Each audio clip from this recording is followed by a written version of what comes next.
Telangana JBC. మంచి చెప్పు, అందరు గుడ్ మార్నింగ్ చెప్పు. Good morning.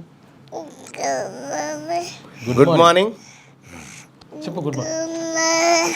అందరికీ నమస్తే. పట్టుకో. అందరికీ నమస్తే. వార్తలకు స్వాగతం.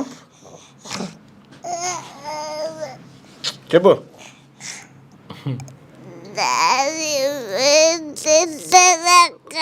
Daddy BC Telangana. నాయమ్మా చెప్పినావు కదా, ఇక పోతావా మరి? కూర్చుంటావా? కూర్చుంటాడట. సరే కూర్చో. నా కూతురు పొద్దున్నే డాడీ జైబీసీ చెప్తా నేను అని వచ్చింది నా ఇంట. సో మొత్తానికి నాతో పాటే ఉదయాన్నే నిద్రలేస్తుంది, అన్నీ పరిశీలిస్తూ ఉంటుంది.